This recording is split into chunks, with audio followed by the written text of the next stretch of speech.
If you're a live streamer and you want to get the most out of every live stream that you do, this content is for you.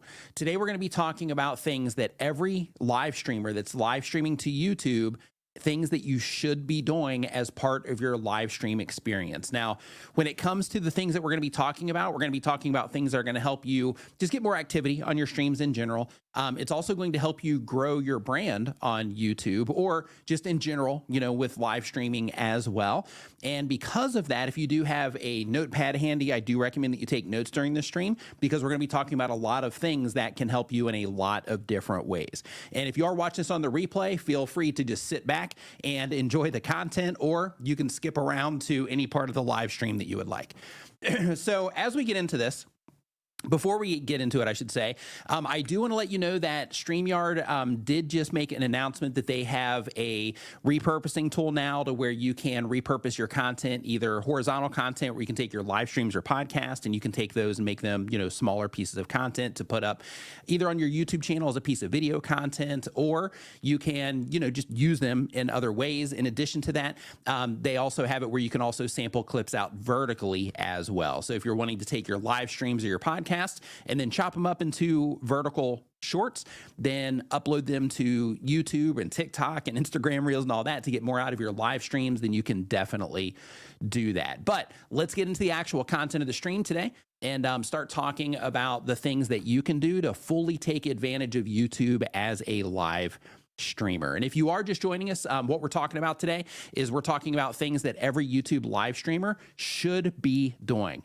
And as part of this, another thing that I do want you to know is we're going to have a Q&A here later in the stream as well. So if I mention anything and you want to dive deeper into it later in the stream, or you just want a little more information about it, or you just want to ask a completely unrelated question, you can do that as soon as we get through the main content of the stream today.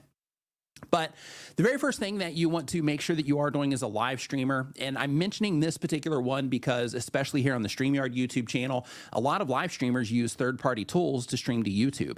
So as part of that, like with Streamyard, for example, when you are scheduling your live stream, one of the things that's happening is you're doing all of that within the interface of the third-party tool. Just like when I schedule a stream inside of Streamyard, I go through all of the details there, I fill out my description, and I add all the information that I can, but it doesn't have everything because YouTube does have limits on their API and the information that the tools can actually access to allow you to check boxes and so on.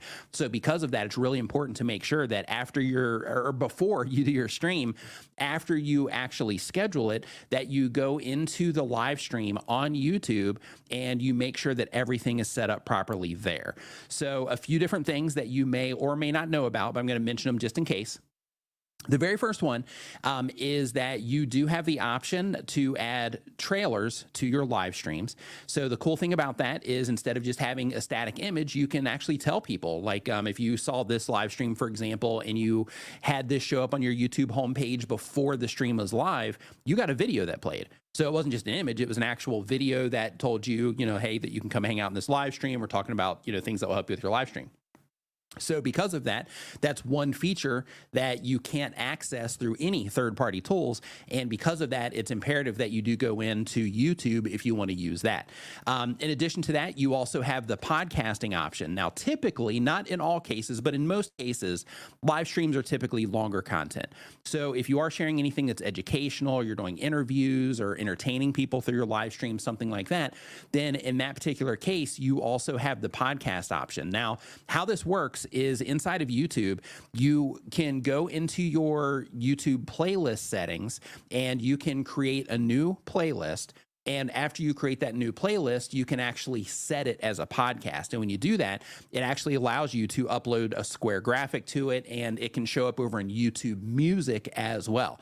So it makes it possible to where people can not only consume your content on the YouTube main platform, but they can also consume your content also over on the YouTube Music side of things, which is fantastic because that's one more discovery mechanism. And if you are doing interviews or something like that, that is well suited for a podcast. In that particular case, you're really giving yourself the best possible chance to get exposure on the platform. In addition to that, You also want to make sure that all of the settings are correct. So you want to make sure that when you are uploading everything that you do go in there, or not uploading, but before you live stream, that you go into your settings, you make sure that you mark it for kids or not for kids, depending on who it is that you're trying to reach with the content. In addition to that, you have the option for YouTube to add automatic chapters to your live streams. And with that, like, you don't have to use that. That's not a huge deal, but some people do want it, and YouTube doesn't always add them. So with that, one of the things is that, you know, if YouTube doesn't add them, then it doesn't take anything away. But if YouTube does add them, then it makes it easier for viewers to skip to different parts of your live stream that might matter the most to them. In addition to that, you have the featured places option, and you want to make sure that you take that off. The reason that you want to take that off is because if you happen to be live streaming around, let's say, like a tourist attraction or something popular, then one of the things that YouTube can do is it can actually share your location. So since that's one of the things in there, you want to make sure that you do uncheck the boxes to have that featured places tag show up. And in a lot of cases, you're going to be fine with this, but it's just one more layer of security to make sure that, you know, if you're streaming in some area and you don't want people to even know the area that you're in, then in that case, you're making sure that nothing like that happens accidentally. Also, if you are doing any type of sponsorships through your live stream, for those of you that, you know, have some experience, then in that particular case, you also need to disclose to YouTube that you have that, but they have a bunch of different things in there. So one of the things that you need to be doing is, after you schedule your live stream, it's really important to make sure that you do go into the YouTube side and that you do make sure that you have all of those things taken care of for your live stream. Just the things that the actual third-party tools don't allow you to do because they can't, because of the API. The next thing that can make a really big difference when it comes to your live streams is making sure that you target a specific type of viewer. Now, a lot of people, when they're live streaming or just making content in general, they will make content, and in some cases it'll be nuanced to, you know, like a very specific type of viewer. But a lot of times people will have trouble growing because they are trying to reach everybody instead of being really focused on who it is that they're trying to reach. And the reason that it's important to be focused is because, and you know, in this case, we're talking about YouTube, is because of the way their system works. So it's not just about making sure that all the videos that you publish are an exact or a really good fit for the viewers that are interacting with your content. It's also because of how YouTube recommends content and how YouTube finds viewers for you. So yes, absolutely. If you have people interacting with your live stream and they're enjoying it, the next time you go live, there's a really good chance that YouTube is going to recommend your content to some of those people, and some of those people will come in, right? But when it comes to what was I saying? Oh yeah, when it comes to the actual system itself, one of the awesome things about it is, once the system detects, hey, these types of viewers that are interacting with these types of content around these types of topics, it will start recommending your content to other viewers that are similar to the people that are enjoying your content. So if you're a business owner and you're live streaming because of that, this can actually help you find customers or leads for your business. If you're a marketer, same exact thing. If you're a content creator, then this just helps you get in front of more people, like a content creator in terms of like, hey, I'm just doing this for fun, or, you know, something like that. Then that just gets you in front of more of the right people that are more likely to enjoy your content, and that will, you know, hopefully come in and become a regular, you know, kind of staple of your community, so to speak.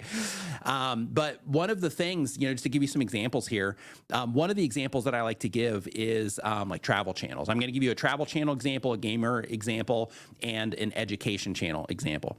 So when it comes to travel channels, there's nuance. Some people will make travel content, and I'm just using this to express this idea and how important it is to make sure you're very clear on who it is that you're trying to reach. So when it comes to travel channels, a lot of travel channels will make a bunch of different travel related content, and through that, they might be making a whole segment of content that isn't appropriate for the audience that they're actually trying to grow. So when it comes to travel content, you have some people that watch travel content because they're trying to live vicariously through the creator, or because they can't travel, or they're busy, or, you know, just their life doesn't allow them, or they don't have the finances or whatever. And then you have the other people, they're the other side of travel, which is the people that are actually traveling. They're actually going to places. So when it comes to being a travel creator, you don't want to do like your vlogs and all that, plus share, you know, like as part of your regular content, like travel tips and, you know, that sort of thing.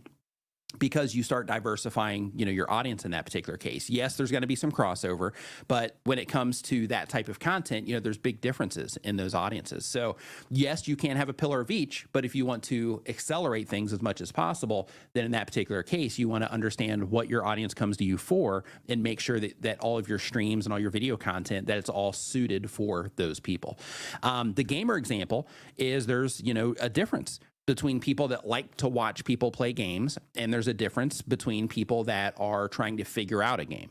So sometimes there's crossover to where people that are trying to figure out a game, if somebody does game guides and breakdowns of characters and map breakdowns and things like that, they might be enjoying that content. They might also come over and watch you play the game just to see if they can learn something. But typically there's the people that watch gaming for entertainment, and then there's the people that will watch gaming content for the sake of trying to learn how to do it.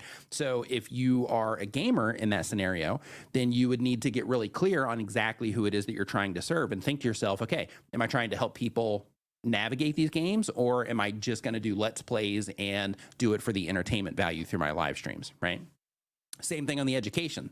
When it comes to education, there's also these huge gaps between different audiences when it comes to education. So you can cover everything, but when it comes to education, one thing that can be helpful is if you just figure out what lane you're in. And what I mean by that is, are you trying to teach people that are just getting started? Are you trying to teach novices, or are you trying to teach, people that are professionals at it? And the reason that's important to know and understand in terms of when you're making your content and when you're putting everything together is because if you're trying to reach beginners, then you wouldn't talk about advanced topics. If you're trying to reach professionals or novices, then you wouldn't talk about those bare bone beginner topics, right? So when you just get super clear on who it is that you're trying to reach, it makes everything better and more efficient. And not only does it help you, accelerate your growth, but it does that by those people responding well to your content because they identify it's for them, and then YouTube showing your content or recommending your content to other people that are like those people, right? So what you're doing there in that case, by better understanding your audience, is you're leveraging, that information with YouTube to help YouTube better find the people that you're trying to reach with your content. So if you are making sure that you're targeting a specific type of viewer, that by itself can make a huge difference. In addition to that, when it comes to live streaming, another thing that we all know is really important is consistency, right? And the reason that consistency is important is because if people know that they can count on you to show up and be in your live stream, then in that particular case, then they know, hey, if I'm not busy on that day, or if I want to learn that specific thing, or if I want to see that person do this specific thing, then in that particular case, I know that I can show up at this time on this day or these times on these days, and that person will be doing that thing. So just like TV has programming, or it used to. I mean, they still do, but you have DVR and all that stuff now in streaming. But just like those types of things, when it comes to your live streams, over time, you'll have people that will be like, oh yeah, it's Tuesday, so I know that, I can come hang out over in this person's live stream and be a part of the community, learn some stuff or have some fun or whatever it is that you offer with your streams. So we do that on our live stream. So we live stream every Saturday at 9 a.m. Eastern on my main channel. And I'm pretty religious about it in terms of, I'm really adamant about trying to make sure that I do that unless I'm on vacation or I'm ill or something. And the reason that I do that is because that particular live stream is kind of a staple for my channel. And it gives me an opportunity to give back to the people that are interacting with my content through being able to answer their questions one-on-one as well. So there's multiple layers of reasoning for consistently doing that stream on Saturdays. But the idea is that I've been doing that for years, and people know that, hey, if I want to learn about YouTube, then I can go swing by Nick's stream. Next is being intentional with your branding. Now, when it comes to being intentional to your branding, this is way more than just like colors and logos. So when it comes to branding, a lot of people think that branding is simply, the logos that you use. It is the colors that you add to your thumbnails and maybe your set, whatever. And it's also maybe like the fonts or letters that you use, when you're making thumbnails or video graphics or live stream graphics or something like that. Branding is way deeper than that. So when it comes to branding, there are some core elements that actually help people connect more deeply with your brand. And those things are the very first one on this list. And some of these are pulled from the book called Primal Branding. And the reason that I like to quote some of the things from this particular book is because this book at one point in time, I don't know if it still is, but at one point in time, this was required reading for people that worked at YouTube, that worked with content creators like partner managers and things like that, because of all of the concepts and how effective these types of things are. So the very first one is the creation story. So when it comes to the creation story, that's basically publicly, when you get the opportunity to, sharing your story. What is it that got you into live streaming in the first place? Why are you doing the type of content that you do? You know, that type of information. When you start sharing your story, it starts making you more relatable, because then you become, instead of just being some random on the internet, then you become kind of like a human, right? It kind of humanizes you, because it's like, oh, well, it's this person that was having these problems and they were doing this, and then they tried to, you know, overcome that through live streaming, or they tried to connect with other people through live streaming, or whatever the thing is. And it just makes everything more relatable, and it humanizes you. So because of that, you know, having that side of it is really important. When it comes to icons, that's another thing. So icons, for example, are like audio jingles. So as an example of this, in my live streams, I have custom made audio things that I do. So for example, I get a super chat, I hit this. Super chat. If I get a new channel member, I hit this. Welcome to the Niminati. If I'm trying to encourage people to like, I hit this. If you're enjoying the show, remember to give it a thumbs up and share it with a friend right now. And I even have some things that I do for friends. So for example, we have a friend of mine that comes into the stream. His name is Viper. And with his thing, when he comes in, he has like a very clear thing that he does, which we're going to talk about the impact of that here in a second. But with Viper, one of the things that he says is this, and I have it as part of my live stream, which is also a demonstration of how powerful this sort of thing is. What's up, people? This your boy Viper, the man about tech. Right? So that's part of his thing, but because he's a buddy and he pops into my streams from time to time, I just have that queued up and ready. So if he comes in, then I hit it, right? But because he continually says that same thing, that's part of his branding, right? And the way that he says it and his energy and everything is part of his branding. But when it comes to icons, it's the audio jingles, your custom sound effects, mascots, right? So if you're a Streamyard user, I'm sure you've seen Puddles here, right? It's their duck. But basically mascots are also another part of the branding. And again, it's one of those things that help people think about your brand. It's one of those things that, you know, make people think about your brand. It's one of those things that people connect to. So for example, there was, in terms of how powerful it is for Streamyard to have a mallard duck. So I was at the mall with my girlfriend. And we just came out of a restaurant, and there's a movie poster there. And this was, I think it was last month this happened, but there's a movie poster. And in that movie poster, it was, I think it was like a Pixar movie or something. But basically the whole poster had like mallard ducks all over it. And the whole thing was about that. And I laughed to myself, and I told her, I was like, oh, look, you know, the Puddles is now in a movie, is what I said to her. So in that particular moment, and this is how these types of things can be really powerful in branding. In that particular moment, I was in a mall, wasn't live streaming, wasn't in the studio, wasn't doing anything related to Streamyard, but because I saw those mallard ducks, it made that connection in my brain, and then I brought it up and had that conversation with my girlfriend. So when it comes to those types of things, they can be really powerful for helping people think about you and your brand when you're not around, when they're not interacting with your content, when you have those types of things. Another thing that I do, or I started doing recently in my live streams, is I also play a song now before my main live stream. I don't do this in the you know, like the more growth related streams, but I do it on my Nimin live streams where it's like all give back, because if new people come in or not, I don't care. It's more about serving the community that's there. So because of that, I have like a coffee song that I put together that I use when I play breaks, but just for fun, instead of having my regular live stream trailer, I play that before my live streams. And then that kind of, it's gotten to the point to where now if I have a live stream, and if I forget to put it in or something like that, people are like, oh no, he doesn't have the coffee song on. He didn't play the coffee song. And it becomes like an issue, right? So because of that, all of those types of things can be really helpful for, just kind of, helping build your brand, helping make you memorable, helping make, what you're doing recognizable as well.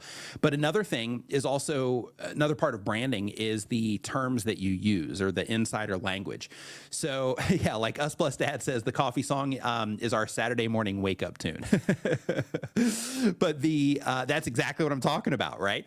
Mine too, by the way. It's my everyday wake up tune. Love that jam. But another thing is the words that you use, the insider language. So with this one, it can be really powerful, but can also be like, there's also a really fine line in doing this strategically and being like a little bit cringe, but even on the cringe side, it still ends up working out as long as people remember it. But on the language side, that comes down to like any catchphrases that you use. That comes down to like naming, objects and things like that, to where, like, let's say that you have something that you continually do, like a little ritual that you go through, which is actually part of this, but like a little ritual that you go through just real quick in your videos or live streams. In that particular case, giving that ritual a name can help people remember that particular thing. And the people that are inside, which is why it's insider language, the people that are inside, they're active participants in your community. When you do those types of things, they get it. But then the new people, they don't get it. And then with them, it's like, oh, hey, what's going on here? And then they see others reacting to it, and they're like, oh, okay, so this is a thing. What is it? And then they'll further explore to figure out why it's that thing, right? And Creator Classroom has a great one here, like with Nate's boop the like button, right? That's a thing that he's done, and that helps people remember Nate over at Nate Black is the channel that she's talking about. But another thing is the community names. When it comes to naming your community, it's extremely powerful. And the reason for that is because when you give your community a name, it gives people, something to connect with as well. So, there's been times where I've been walking through a grocery store, because if you're not familiar with my content, I have a decent sized YouTube channel, over 50 something million views on it. So I've had a lot of people interact with my content. So sometimes, I'll get recognized and things like that. But when those types of things happen, sometimes it'll just be somebody like, oh, hey, are you Nick? And, hey, I watch your videos.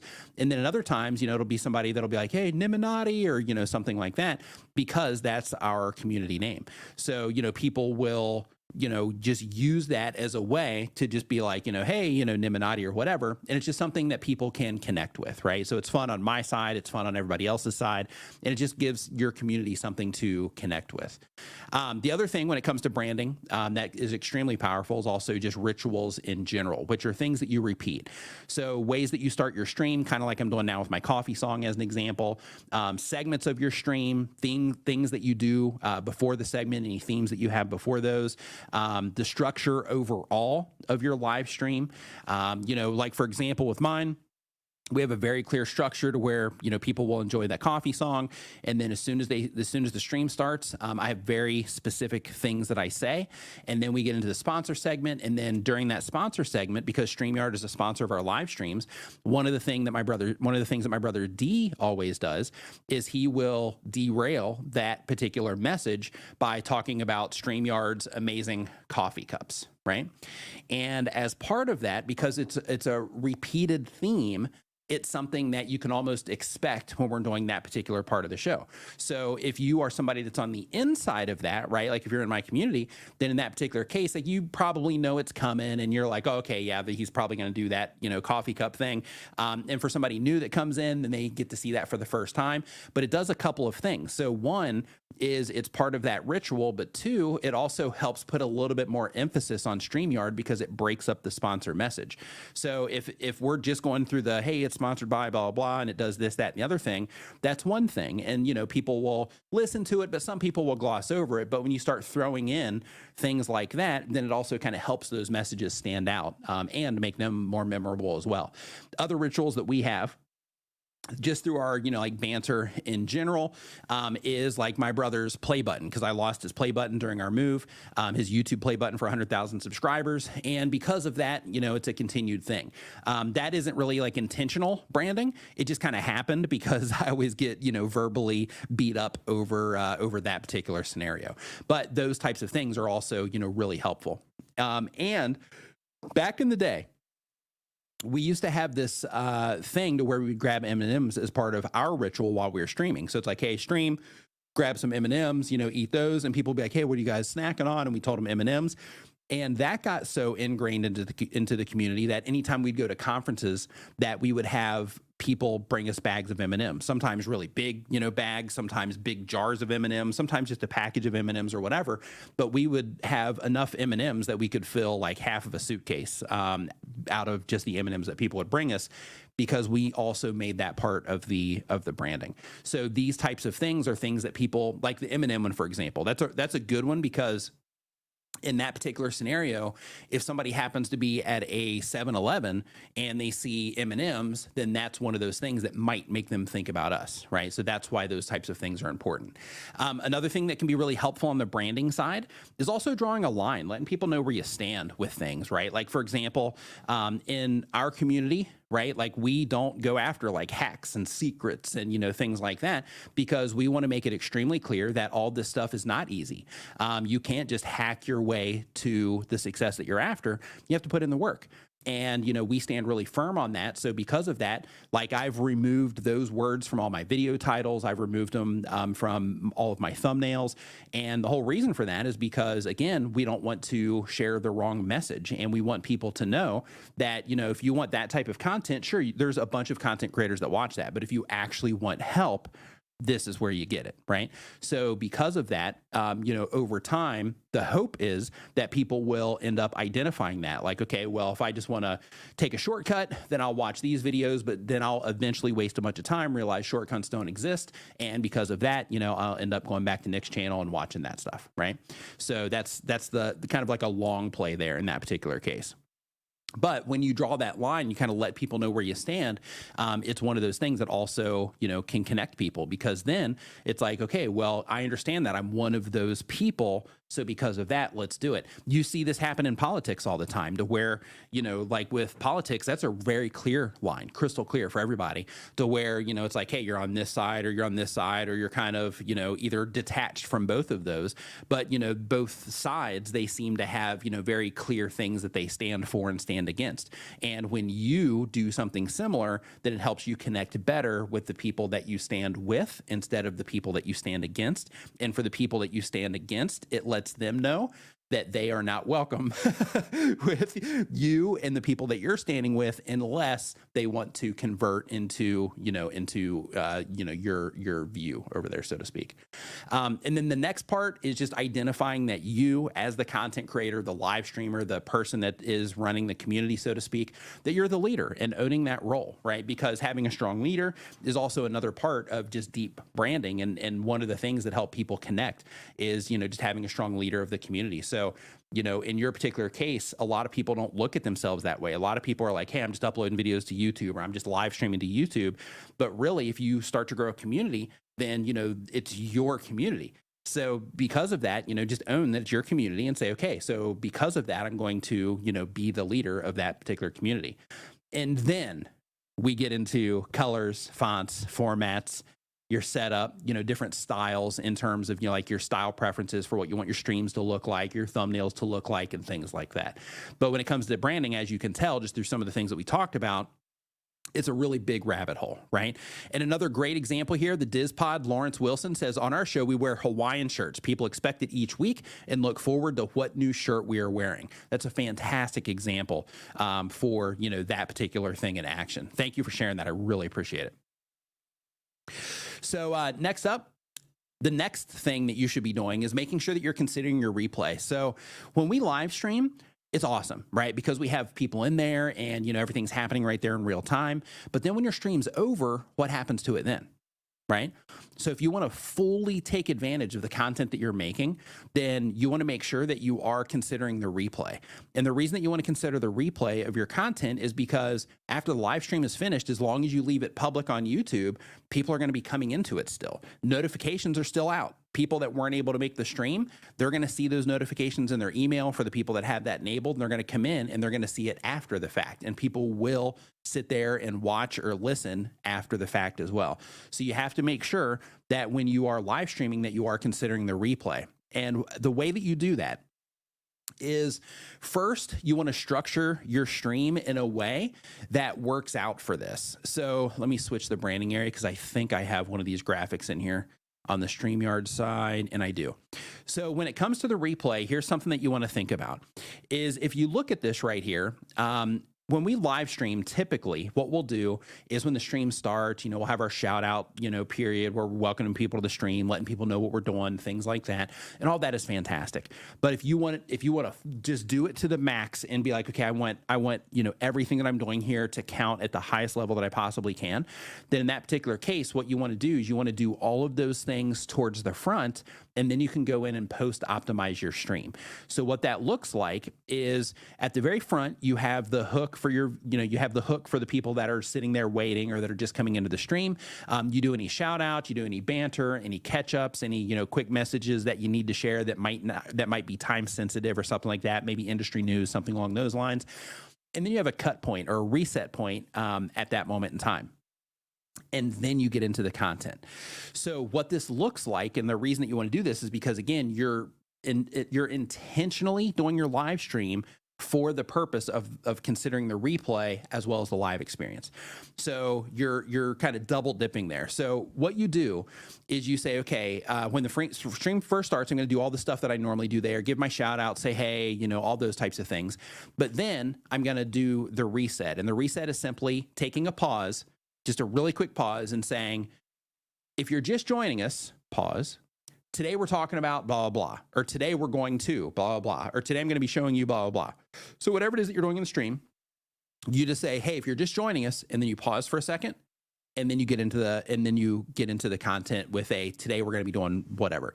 And the reason that you want to think about this is the thing that you say after you say, if you're just joining us, that's the thing that you say next is going to be what the people on the replay are going to hear. And the reason for that is because what you'll want to do is after your live stream is complete, you'll want to go back into YouTube's editor. So if you are streaming to YouTube, they have a built-in editor, and you can go back into your live stream and you can find that cut point.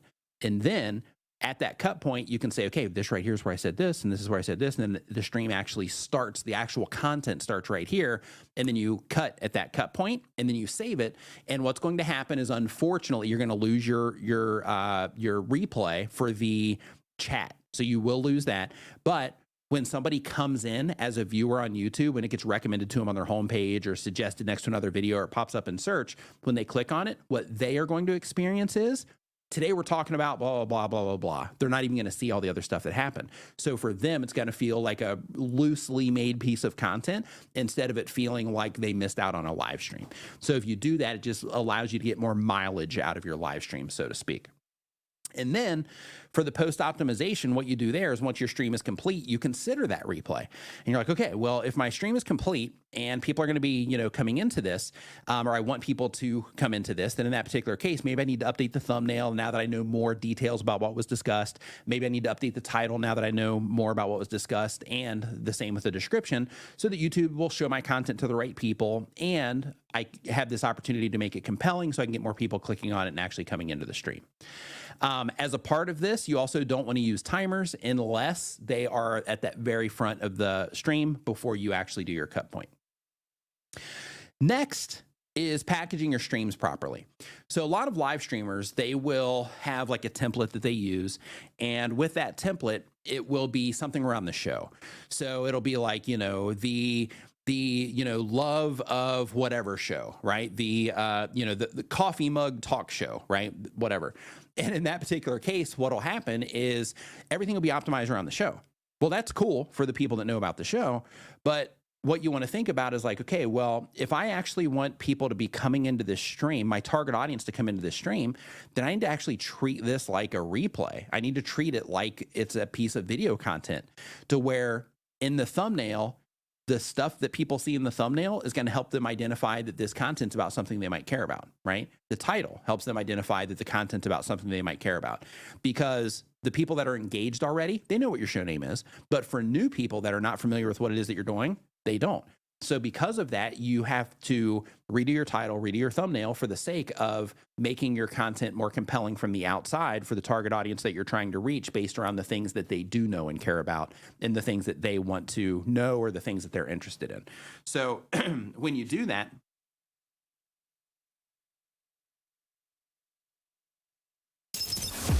If you're enjoying the show, remember to give it a thumbs up and share it with a friend right now. so when you do that, that gives you the opportunity to just make sure that the packaging is correct in terms of the thumbnail and title so that you can pull more people in on the replay and really take advantage of the content that you've already made or fully, get more out of the content that you've already made. But some questions that you want to ask yourself when you're doing the packaging part. And I share this on my live streams all the time because I serve new content creators. But when it comes to the questions that you want to ask yourself when you're packaging up your content is you want to make sure that you are asking yourself this question, which is, what about this thumbnail is going to help the people that I'm trying to reach identify that this video might be about something that they might care about, right? Identify that thing. Next, you want to ask yourself another question, which is there anything that I'm adding to this thumbnail that's going to distract the people that I'm trying to reach from knowing that this content is about something that they care about? And if you find that there is something, then you want to remove that something or minimize it so that the thing that will help the target viewer identify that content matters to them so that thing is the primary focus of your thumbnail. And then for the title, same exact thing. What about this title is going to, one, help people better identify what this is about, and or two, compel them to actually click on this video for the target people that I'm trying to reach. And then from there, obviously, you also want to remember that the thumbnail and title also work together as a team to win the click. But you want to make sure that you're using both of them together to grab somebody's attention and then pull them into the content, once it's available on the replay. Then you want to look at all of that at a small size, and you want to say, okay, is everything that I'm trying to bring attention to help people identify that this is something they care about, is it legible at a small size? And the reason this is important is because your live stream replays and your videos are going to show up in suggested videos on YouTube, where on a mobile device, they're bigger, but on computers, they're actually pretty small. If you go to a channel page, they're actually pretty small there as well. So because of that, you want to make sure that you are looking at it at a small size so you can make sure that you're also taking care of all the features on YouTube as well to increase your likelihood of pulling people into what it is that you're doing. And when it comes to your titles, you also want to ask yourself if your titles are going to get cut off anywhere. So YouTube has a limit. You can make them bigger, but YouTube has a 60 character or less recommendation. I recommend that you do 52, 53 characters as kind of your sweet spot. You can make it longer if you want, but the 52 to 53 characters, the whole idea there is to make sure that the important part that's going to matter to the viewer, put it before that 52 or 53 characters so that if YouTube ends up cutting your title off somewhere on the platform, then it gives you the opportunity to make sure that the important stuff doesn't get cut off.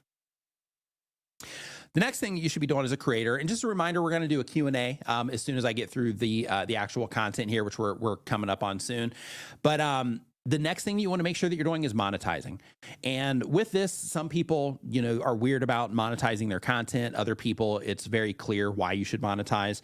But the reason that you want to monetize is because if you plan to do this for a long period of time, or you just don't want to come out of pocket to do it, then in that particular case, you want to make sure that you're trying to monetize in some way. So then that way, at the very least, your hobby is being paid for through your hobby, right? So some ways that you can monetize, if you're not familiar with this, we have videos on the Streamyard channel that go into detail on some of these things, but mid-roll ads, if you only do ads, if the only thing you're doing is ads, make sure you're adding mid-roll ads to your content. That will increase the amount of money that you're making from ad revenue. Mid-roll ads, while you're streaming, I've noticed drop-offs during streams, but overall it doesn't hurt it. On the replay, mid-roll ads also do not impact the performance of the content at scale. So because of that, if you want to make more money from your long-form content, make sure that you're adding mid-rolls. 2, is affiliate marketing. That's another way that you can make money from what it is that you're doing. What affiliate marketing is, if you're not familiar with this idea, is affiliate marketing, is where you sign up for products or services that would be interesting for your audience or helpful for the people that are interacting with your content. And you simply let people know that you have links to those things in your descriptions. And then when people go down there and they click on those links to find out more information about those items, then if they make a purchase, you get a commission, right? It's a great way to make money, and a lot of money when it comes to content. You also have digital products if you wanted to make those types of things yourself, like courses, PDFs, downloads, that type of thing. Merchandise, it's free to set up a merchandise store that you can add through spreadshop.com. You can add a link in your video description and send people to that for the really engaged people.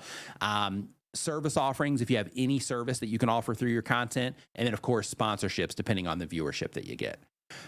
The next thing, obviously, because you can't make content without it, is gear. So you don't have to have fancy gear. Like, I do the fancy gear thing just because I'm into it. But when it comes to fancy gear, you don't have to do fancy gear. What you do have to do, though, is you have to get your audio and video quality to a point to where there's nothing distracting about it or nothing annoying about it. And the whole idea there is that when you are publishing content, you want people to be able to come in and experience your content. If it's a live stream or a piece of video content, you want them to be able to come in and not be distracted by something. Because if they come in, your audio is all scratchy or something, or it's just real low where you're like way back here and you're talking and they can't really hear you, that well, then in that particular case, what's going to happen is people are just going to leave because they can't hear you, right? But if they can clearly see what it is that you're doing and they can clearly hear what it is that you're doing, they're going to be totally on board to hang out. But as soon as there's something distracting, people will start leaving. So because of that, if you are streaming on your phone, which is perfectly fine, what you want to do is you just want to preview it, right? Make sure that you're framed, properly. There's a film and photography concept called the rule of thirds. Make sure that you are looking into that. It's basically, and I have one of these set up for my stream so I can make sure I get everything set up properly, but it's where you divide your screen into 9 equal parts, and then you put yourself, in the middle of that to make it easy. Give yourself a little bit of headroom where you're not crammed up against it like this, but you're also not, like way down here, right? So you want to, fill it up because, you are the person streaming. So, get yourself in there like that. Technically, you can put yourself, over here, on the sides as well. And it still creates a, comfortable thing. So if you're sharing screens or something, or you're doing product demos and you need to do something like that, you can. But, just getting those types of concepts in place so that when people come into your stream, they don't have anything negative to think about the production. That's the idea. And a really cool thing about this is the more that we are, just progressing into the future, like the less production you have to do, it seems. Like, if you want to do the high production stuff, you can. But one of the things that's really awesome is like now, because of, TikTok, like a lot of people are just, they're just making stuff on their phone, just using the phone microphone, and it's perfectly fine, right? Like I did a vertical live stream. It was a dual stream to where it was the first time I did it. And the second time that I did it.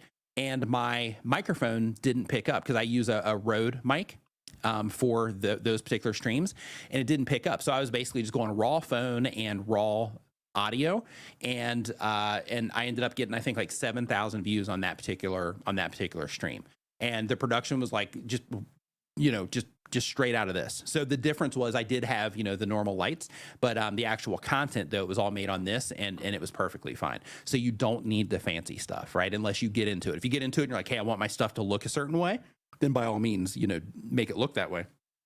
But I'm just letting you know, if you're getting started with all this stuff and you're like, yeah, I don't want to buy expensive cameras or anything like that, you don't have to, right? You just need to make sure that the production quality is good enough that it's not a distraction, or there's not elements of it that's a distraction.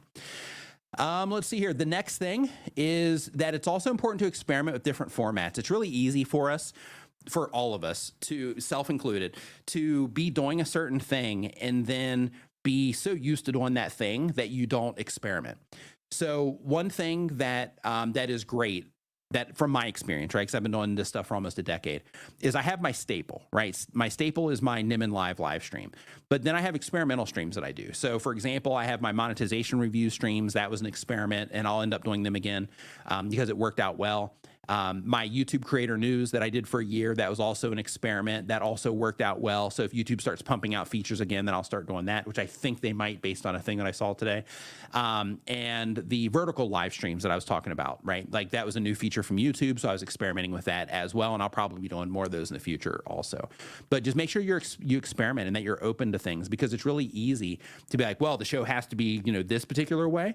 Like, do that, right? Have that as your staple, but then be like, what else could I do as a live stream? Could I share industry news? Could I share, like just different, things around the, industry that I happen to be participating in? Next is it's important to experiment with everything as part of just the different formats. Like A/B test, like thumbnails, right? Like in my particular case, I even A/B test thumbnails that I would normally never put on my videos. I'm just like, let's try this and just see if people respond to it differently. Right. And by doing that, like I've actually uncovered, some thumbnails that I'm like, oh man, I wish that one didn't do better, but it did. So then I'll end up keeping it. But like, those types of things and just experimenting with them, is extremely helpful. Same thing with like calls to actions in your videos, stuff like that. If you're trying to get people to engage more, be intentional about it and be like, okay, at this part in the stream, we're going to ask people to engage more, and then go back and look at your streams where you're doing that and see if what you're doing is actually working or not. And then you rinse and repeat that through any experiments that you do until you find things like, hey, when I asked people to subscribe this way, they subscribe that, I get more subscribers. When I ask people to like it in this way, I get more likes. If I ask people to comment in this way or ask them a question when it comes to the comment, if the question's about these types of things, they comment more. If they're about these types of things, they don't. And then it just kind of helps you fine tune, that engagement that you're getting as well. So with that, hopefully that will help you have a better live stream and help you, grow what it is that you are currently doing. So now we're going to move into the Q&A portion of the stream. So we got about 15 minutes left. So we're going to go into the Q&A portion of the stream right now. So if you do have any questions whatsoever about, anything live streaming related, video content related, YouTube related, equipment related. I'm not like super tuned into the equipment, but I'm pretty tuned in. So if you have a question, definitely let me know and I'll try to help you there. But all you got to do is put a Q in front of your question. And as long as I see that Q, it helps me identify it's for me and not a side conversation. Then I'll answer them in the order that I see them over here on the side over here in the Streamyard chat. So the very first question, we got Eva watching from Greece. Super cool. So let's see here. So Build with Mooney says, how can I go live? Record with my phone so that I can be mobile and have help on the laptop to monitor the stream? I only record with my phone. Do I need long cords? Tech is new to me.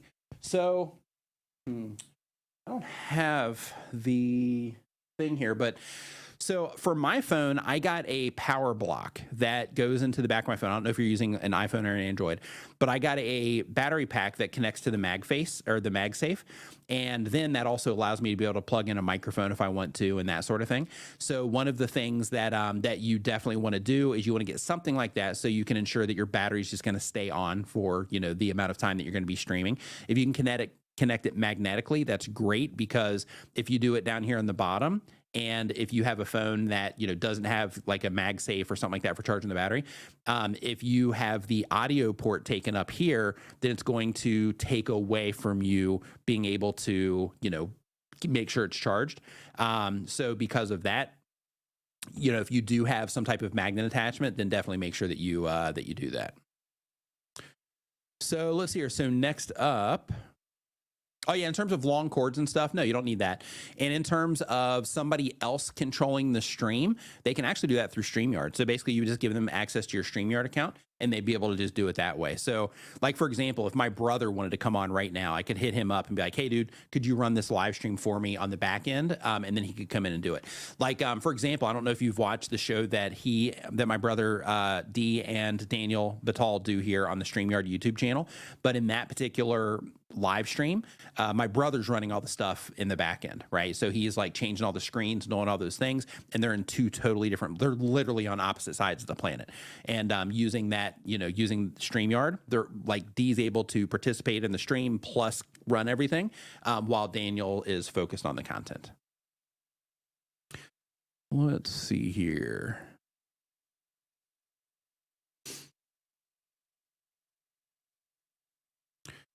I'm not sure what's going on with this particular weird conversation, so we're just going to ban that person. So let's see here.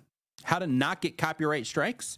It's a really good question. So you want to make sure that you do not use anything that you do not have the rights to use. Super easy. So a lot of people that are wanting to know how to not get copyright strikes, they're trying to use things that they don't have the rights to use.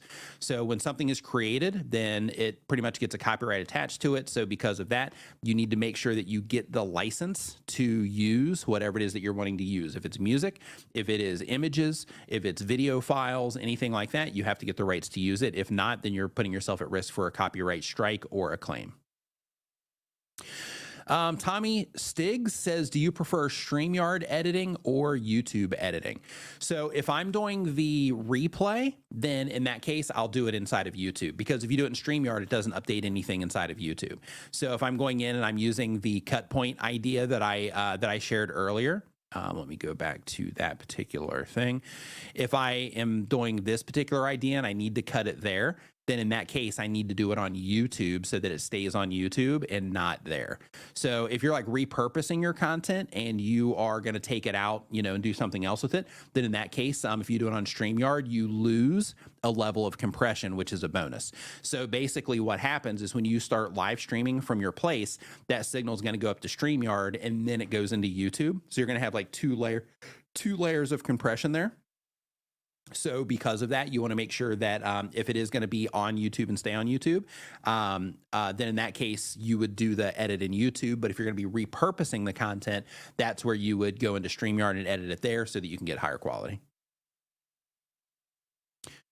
Let's see. So next up, Brian, what's going on, dude? Says, what's the way that I can get people on my live streams to engage in chat? Ask questions.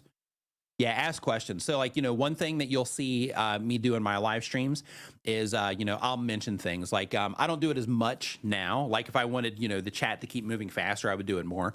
But one thing that's extremely effective is just to ask questions that most people can answer. Like one of the things you'll see me do like in Nim Live, Brian, is I'll ask people like, hey, how many subscribers do you have? Or how long have you been on YouTube or something like that? And from that, all people have to do is answer that question. You can use that same exact thing when it comes to the video content too. So you can do it in lives and video. If you ask people to comment, it creates kind of like this barrier, right? Because then it's like, okay, well, I'm going to comment, but now I got to think about what I'm going to comment if I want to comment here. But if you just ask a question and then all they have to do is let you know the answer in chat or in the comments section of your videos, then in that particular case, you are taking away the hard part of like, what do I say? Because then all they have to do is answer the question. As long as the question isn't too complicated.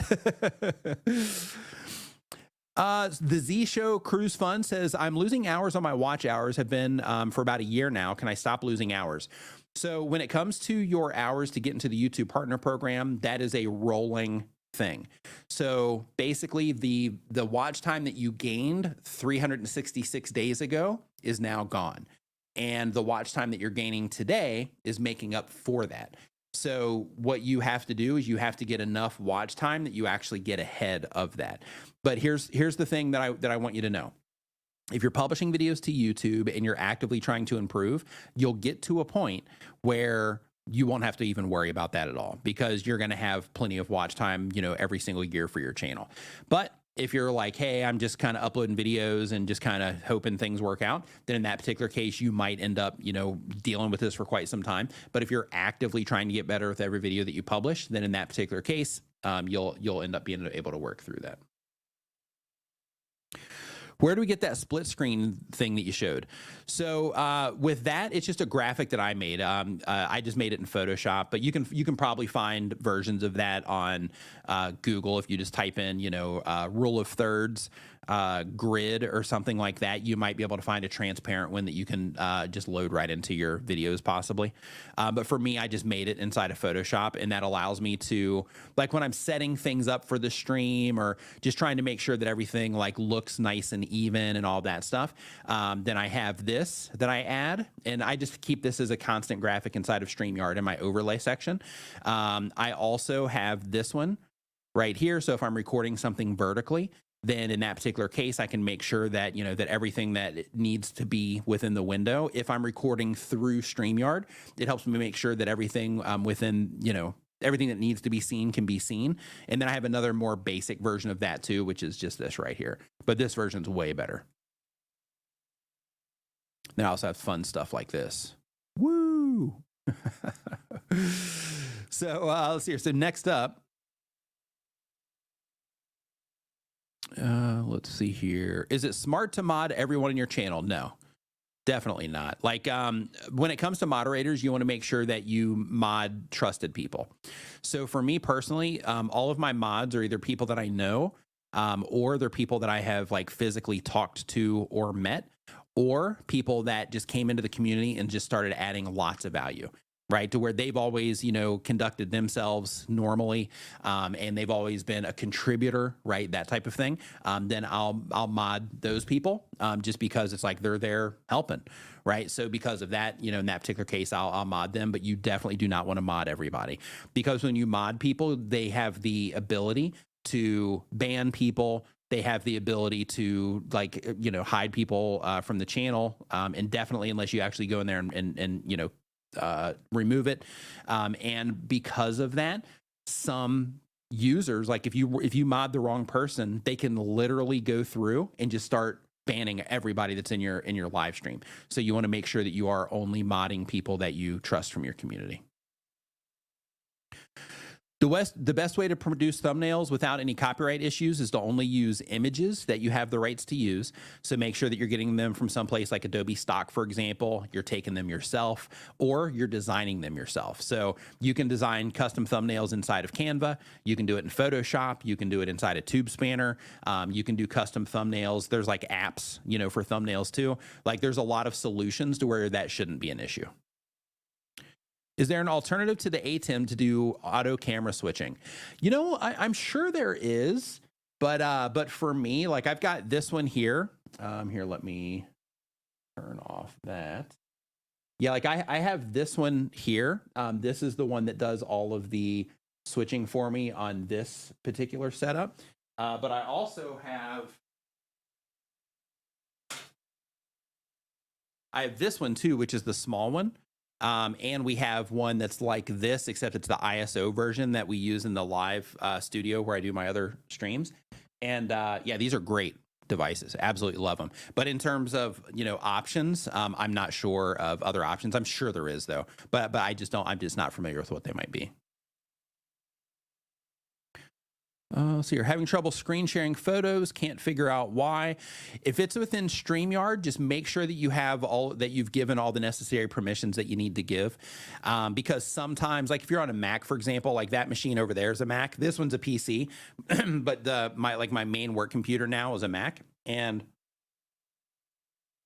with that, I run into all kinds of problems. Like right now I'm having another issue because I do like music a little bit too. I just kind of dabble. And with that, I put in some plugins that I had in my other setup. And because I put those plugins in there, because of the permissions, like it's having trouble finding stuff and all of that.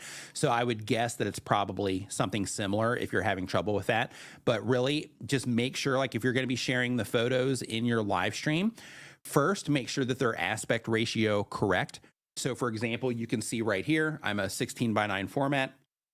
That will typically look like on your end, either 1920 by 1080 or 1280 by 720, depending on the plan that you're using, or 4K resolution, again, once that rolls out, because StreamYard has that coming in the future. But just make sure that, everything is ratio correct, and either a JPEG or a PNG. And then you should be able to load it directly into StreamYard.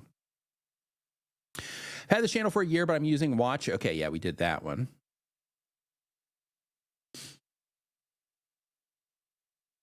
Hey, Tiffany, what's going on? It says, I did my first vertical live stream while out and about in Athens over the weekend. Can you set up a thumbnail in the Studio mobile app? No. When it comes to the vertical live streams, you can do a thumbnail, but I think you have to take it.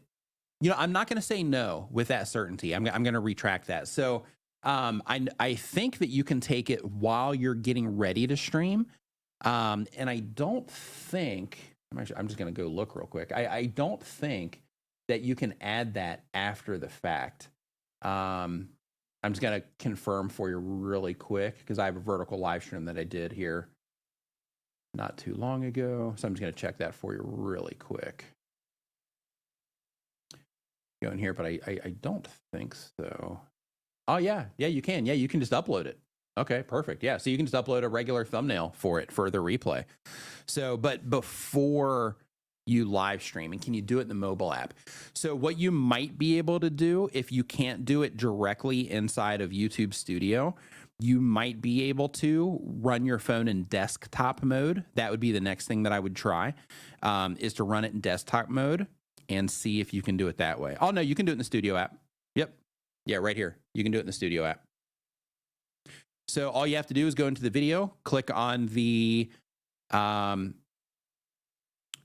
click on the pencil icon right up here at the top. Once you're in that pencil icon, then you're going to see this little thumbnail graphic right over here on the side. Click on that. And then you can select a thumbnail from your, stream. There we go. Or you can upload an image right there. So, yep, you absolutely can. It's funny. I'm like, no. That's why I retracted, though, because I'm like, actually, I think you might be able to. So, here, Rode Wireless Go 2 is a fantastic wireless mic that works with iPhone and Android too, by the way. Absolutely. I've got one right over there. That's what I typically use for my vertical streams. Knowing someone through a screen doesn't mean they should have power over your channel. I'm not sure what that is, but yeah, I absolutely agree. So your StreamYard teams work very well for producing the show from behind the scenes. Let's see here. Hey, my pleasure, the Z Show. Yeah, Creator Mix is our free music service that we have for content creators. Hey, Nick, I'm sorry, not trying to disrespect your channel. I love your content. Hey, yeah, no worries. No worries at all. I didn't see anything negative, so no worries at all. Let's see here.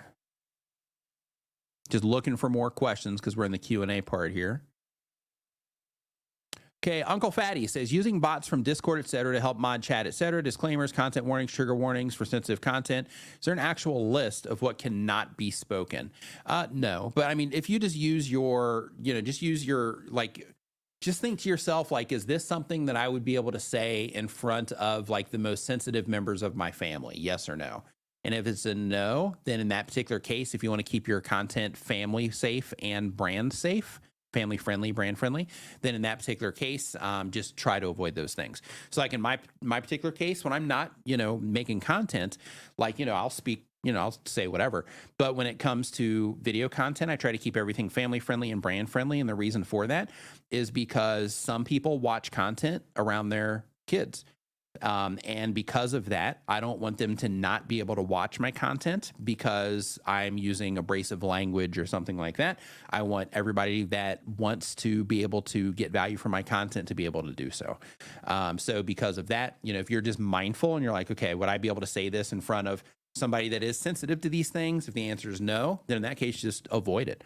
And another thing too is like the more that you avoid things like that, for example, you got to think like the content that you publish, it represents you publicly. And because of that, it's going to be there. It's going to be there for a while. Even if you delete it, it's probably going to be archived somewhere. So because of that, in my opinion, it's just best practice to be like, you know what? Let me try to represent myself in the best possible way here. Because if the language that I'm using is too if I overdo it, then it's going to make me look like I just don't have better words to say, or I can't find the better words, or something like that. There's other things too, like Gary V, for example. Like he can be pretty abrasive in his content. He's dialed it back a bit, but he even mentions that some stages that he goes to, he knows that like this particular audience isn't going to be a great fit for that type of language, so he doesn't use it. But I think, in my personal beliefs, I think that if you can't express yourself in other ways, it says a lot about, the creator. So because of that, when people are just using, extreme language and things like that in their videos, and they're doing it a lot, I think it actually, kind of reflects negatively, on that particular creator in the eyes of, a lot of people. especially long term, right? Because for everything that you make now, because I've been doing this for almost a decade, and everything that you make now, you're going to look back on it at some point, right? Like 10 years down the road, whatever, you're going to be looking back on it. You're going to be like, man, you're either going to go, I can't believe I did that. That was horrible. I'm going to delete those videos. Or you're going to be like, man, this stuff, yeah, it's okay, right? It might not be my best stuff, but hey, it's okay, right? So just keep that in mind. But DizPod, Lawrence Wilson says, we are primarily a Disney Parks live stream channel. We're looking to grow past our current 13,000 subscribers. Any ideas on discoverability? Make sure that you're using YouTube Shorts because YouTube Shorts will get you in front of new people. Unfortunately, there's not, tons of money to be made in Shorts unless you're getting crushed with views, which you might be able to do around Disney. In addition to that, make sure that with your live streams that you are looking for the best parts and that you are publishing video content out of those live streams as well. So one of the things that is kind of like a negative on live streams is, let's say you walk around Disney for an hour. Some people will watch those live streams for an hour, but the person that has like 15 to 20 minutes, they don't have an hour. Those people aren't going to watch them. So if you make like different lengths of videos out of your live streams and you're being intentional about it, like, okay, we're at Disneyland. These are some things that we're going to do while we're live. Since we're going to be doing these things, let's try to do enough content around this particular thing. We might be able to make a video out of it. Let's try to do enough content around this particular thing, asking everybody what they think about it, stuff like that, around this particular ride or whatever. So that by the time it's all finished, you can be like, okay, let's go into this part and grab some video content there. Let's go out of this part, grab some video content there. And then by doing that, it's going to help you upload just smaller pieces of content that has a less of a barrier to entry, so to speak, for somebody wanting to test you out. In addition to that, you can also, like, that will give you all the dialogue and all that stuff that you need. And then if you needed to edit things up a little bit to kind of tighten everything up for any, like, just dead space that would turn a viewer away, for anything that you might happen to have a photograph of that might represent that, the thing that you were sharing a little bit better than that moment in the video or something like that. It just kind of gives you more to work with in that particular case. But yeah, I would definitely be doing shorts just to bring attention to what it is that you're doing for just the exposure. And then I would also sample out some of the content and make it into long form content and upload them as videos with thumbnails that have Disney imagery in them or Disney park imagery, because you only want people that are interested in the Disney parks clicking on them. So just use Disney park imagery for the thumbnails. There's a blocked words list, and then YouTube has their own internal list. I know, like a few years ago, there was a list that was leaked from somebody that worked at like some center for YouTube, and they leaked it. But it's that particular list isn't necessarily valid anymore. What's the deal with the new AI disclosure feature? With this, if you are publishing, so what she's talking about here is YouTube has put out an AI disclosure that we have to do. So if you write scripts with AI, no problem. If you are using AI to remove your background, no problem. If you're using AI to, help you, come up with ideas, no problem. Like, none of that stuff's an issue. The problem is if you're doing something that could mislead people. So if you make a piece of content, within that content, you make it look like something happened, like something happened that didn't happen, you got to disclose it. If you are, let's say that I'm doing a skit piece and one side of it is me and another side of it is like another person that is really me, but I just used AI to put their face on my face, then in that particular case, I would need to disclose that as well. So if you're altering things in that manner to where it would mislead people into like thinking a person's in it that's not, or a thing happened that didn't happen, that's where you need to make those disclosures. But if you're just using it as like a workflow type of thing, like, hey, I got to take this background out, so I'm going to use it for that, or I'm using it to help me with scripts or come up with video ideas, whatever, like all that stuff is fine. Let's see here. Yeah, lives are a great way to interact with your community. Best way, in my opinion. And the reason that I think it's best is because with video content, like, video content is usually polished, right? Like, like people are like, hey, I'm going to edit that part out because I said something stupid, or I'm going to edit that part out because I didn't like how I looked there, so I'm going to use some B-roll and kind of cover it up because I kind of looked away and it was awkward or whatever. But when it comes to live streams, you're just like doing your thing, right? So it's really authentic, and people connect to authenticity. So I think that just live streaming in general is a fantastic way to really grow and nurture your community. Even if you make video content and your primary thing is video content like mine is, still doing live streams for the sake of just that deeper connection with your community is a pretty smart thing to do. Stupendous Chumley says, having noise interference embedded with record feature on a free StreamYard account doesn't appear in other recordings with the same setup. Do any possible solutions come to mind? I would definitely try, just to confirm, I would definitely try to just stream directly into your, or not stream, but just record directly into your computer into something else, and just make sure that, it's not happening there. And then if it doesn't, which I think that's what you're saying, that it doesn't appear in other recordings, is I would make sure that you disable all your browser extensions, anything like that that could be causing an issue, because technically StreamYard isn't doing anything else that would cause that to happen outside of, they do have an audio setting to where you have echo cancellation, reduce mic background noise, automatically adjust mic volume. So basically just going in and turning off some of those things. If you're doing interviews, don't turn off the echo cancellation if they're remote interviews. But in terms of automatically adjusting mic volume, you might want to uncheck that box and do that manually so that it's not, trying to move it around. And then for the mic background noise, maybe, disable that, or really anything in there that, the exception of the echo cancellation, maybe turn all of those off as a test to see if that matters or not. And then of course disabling any browser extensions too. Just going in and just shutting them all off for the time that you're streaming.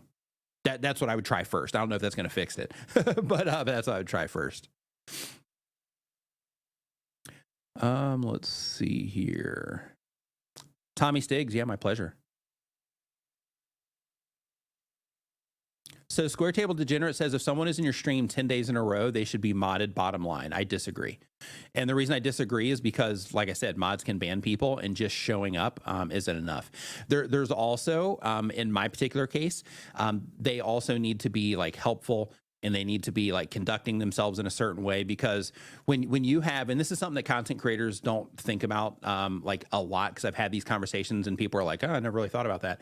But the people that you have modding your live stream or helping you with what it is that you're doing or whatever, they are also a reflection of you if they are in your live stream and they are taking actions on your behalf. So because of that, you should absolutely not mod somebody just because they've been in your stream. You should only mod people that you think would be, a good mod. A good mod, and somebody that can, people that conduct themselves in a way that's in alignment with what it is that you're doing. Because again, they're extensions, so to speak, of you, sort of, with what it is that they're doing. Same thing for your Discord mods and, anything that you're doing, people that are running Facebook groups for you, anything like that, they're all, an extension of you. We often produce watch-alongs to soccer. Is there a way to have a timer on screen via StreamYard to help keep everyone in sync? So technically, you might be able to do that through the present feature and just sharing, part of your screen or something like that. But in terms of that being a built-in thing, no. But let's say, I don't know what your setup is. Let's say, for example, you had a setup similar to mine to where you have two screens. One of the things that you could do, and here, I'll just do this over here real quick so you could see. Here, I'll just find something really quick. Free online timer. Let's just see what happens here. Okay. Yeah, so one of the things that you could do, and you'd have to find a cleaner one because this one's really messy. But one of the things that you could do in that particular case is you could kind of bring in something like this, right? But then you would pick one of the StreamYard layouts to where you could have your main content showing over here, and then you would just kind of bring this up, like that. And I'm not saying use this website, but I'm just, trying to give an example of, something that you might be able to do, because StreamYard has the layout features to where you can make custom layouts. So since they have that feature in there, what you would do is you would find a timer that looks the way that you want it to look, and then try to just kind of bring that in whenever, whenever it happens. How to avoid the channel from being hacked. This is hard, man. Hackers are getting good.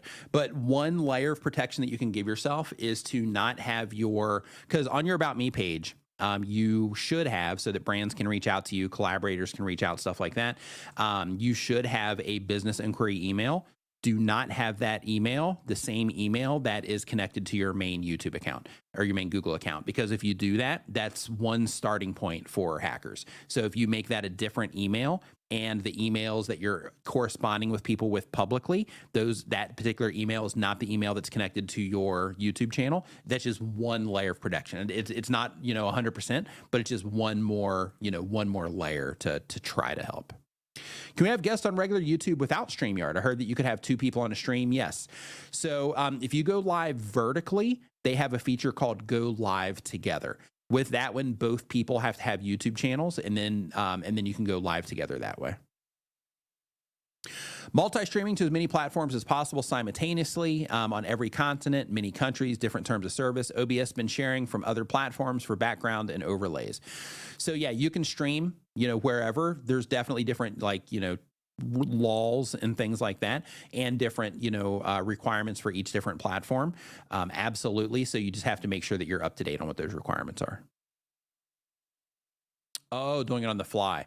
Yeah, for the thumbnail, I'm not sure, outside of just making sure that you do that on the way in. So you would have to have an image prepared, and then when you are scheduling the stream, basically try the workflow of scheduling it. And then after it's scheduled, then go in and see if you can update the thumbnail, and then update the thumbnail, do anything that you need to it, and then go live. That might be the workflow for that. Do you need thumbnails for vertical lives? You don't. But one of the things that is advantageous is having a thumbnail, because you're competing with everything else on YouTube that has a thumbnail. So when you have that thumbnail, it just puts you in the game. Like on mine, I haven't done thumbnails on mine, but I can tell you that when YouTube had the shorts option for thumbnails, those shorts are my best performing shorts. The ones where I could actually make a thumbnail for it. The ones that don't have the thumbnail option after YouTube took it away, yeah, those have not performed even remotely close. Squirrel Tabor Degenerate says, with YouTube potentially making AI-generated content with made by AI things, is it safe to assume best practice is to wait and see AI instead of embracing it as not to affect future content? No. Like, it's coming. Like, this wave of AI, you're either in or you're going to just get crushed by it. Like, yeah, definitely. Like, the only reason that you'll need to disclose is if it's something to where, like, it would be misleading if you didn't. So as long as you're not doing something like that, you don't have to worry about it anyway. But when it comes to just using AI stuff in general to help you write scripts or come up with video ideas, or to help you with your workflow in some way, or to help you make better videos, or like anything like that, yeah, like basically the people that are using those types of tools, they're going to just blow everybody else out of the water over time, just as everything gets fine tuned. Like, for example, when Sora drops, it's going to be that's going to be such a huge event, because people are already starting to get it. Like, artists and filmmakers are already starting to get Sora, which is OpenAI's video thing, and with that, it's so realistic. It's not perfect, but it's really close. And it's so realistic that people are going to be making content out of it. They're going to be making like short films. They're going to be making like all kinds of really amazing things with it. And because of that, like, certain spaces that are, just doing things themselves, to where AI might be able to make content in that space, like, like it's going to get hard, because you can make stuff quickly, right? Because you don't have to actually sit there and do it. Even little things like HeyGen. HeyGen, you can make an avatar yourself. And with HeyGen, one of the things that they're working on, I'm not sure if they've deployed it yet, but you're also going to be able to use those avatars for live streaming too. So imagine a world where those AI avatars get so good by basically you just talk to the camera for a little bit, and then you upload it so that it gets to understand your nuance, and then you can make video content with it, and you can do live streams with it. Pretty crazy.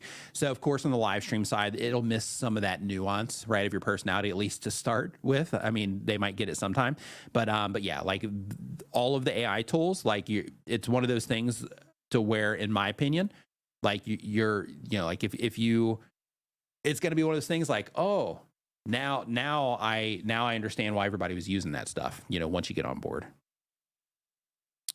Are you in China right now? I did not know that. That's super cool. We're practically neighbors on a global scale. So it might not be StreamYard. It might be YouTube, because all of Google services are banned in China. So it might be that, but it might be StreamYard. I'm not sure. My stream was deleted on YouTube because of community guidelines, but it was first try using StreamYard. Yeah. So yeah, what you have to do is make sure that you know the rules of the platforms that you're operating on, which is something that I mentioned earlier. Doesn't matter if you're streaming to Facebook, YouTube, Twitch, TikTok, Instagram, wherever. If you're uploading content or you're live streaming there, make sure you know the rules of the game before you play. Because if you don't, then you'll end up with community guideline strikes. You'll end up with copyright strikes and things like that, and it sucks. So you don't want to be in that situation.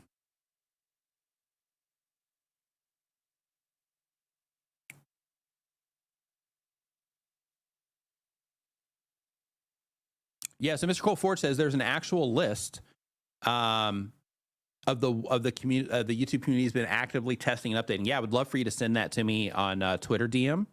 That would be super helpful and massively appreciated, because I can share that with others, right? If you did. Let's see here. Just looking for any more questions here. Okay. So Neil says, how relevant or necessary are tags in YouTube? vidIQ and TubeBuddy are suggesting they're important, but there is conflict views on this. So when it comes to tags, use them until they take the box away, but don't spend time on them. So that's where like TubeBuddy and vidIQ can be helpful, to where they just give you the suggested tags, be like, this is relevant, this isn't, this isn't, and just put in the ones that are relevant and then just be done.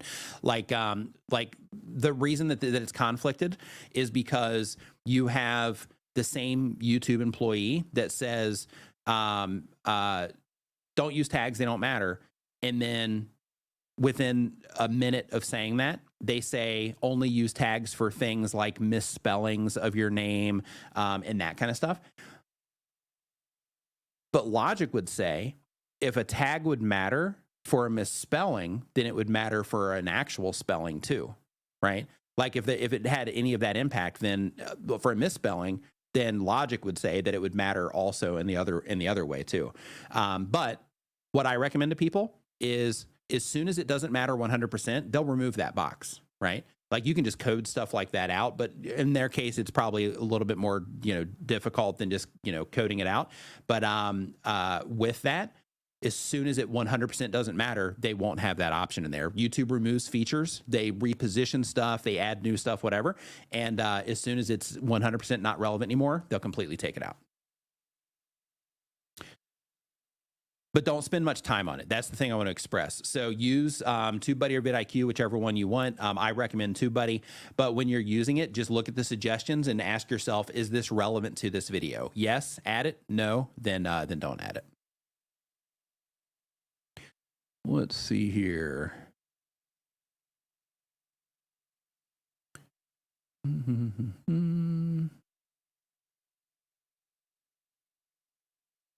Yes, I agree.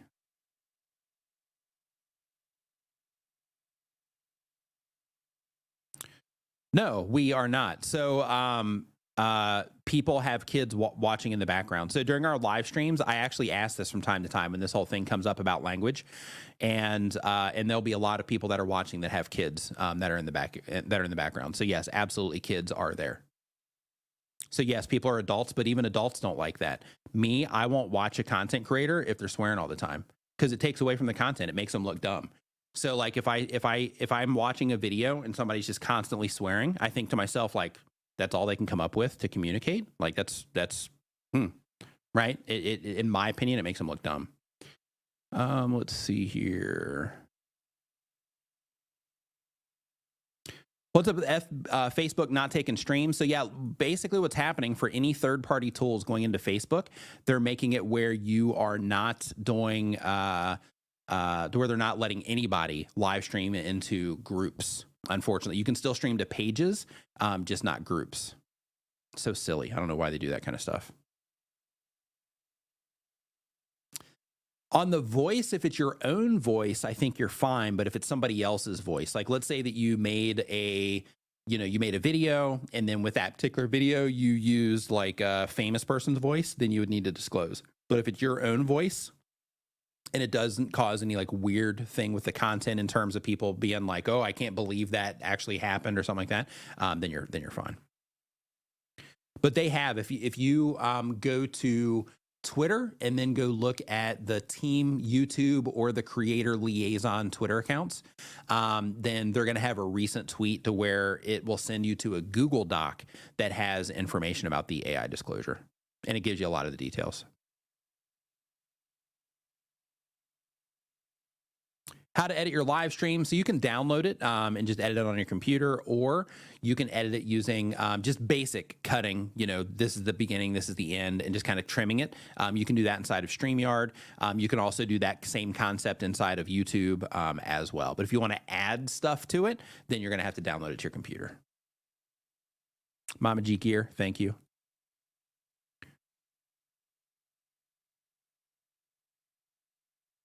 Okay, let's see here.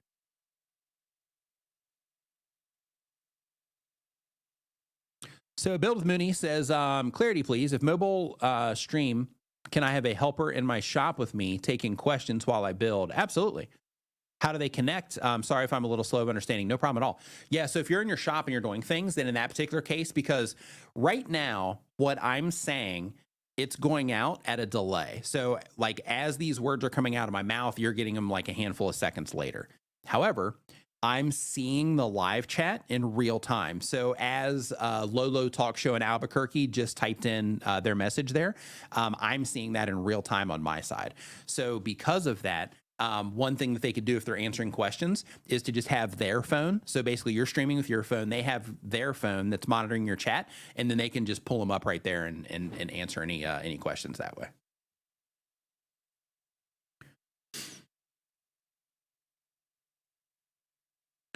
Seawolf, what's going on, man? Says, I haven't watched you in a while.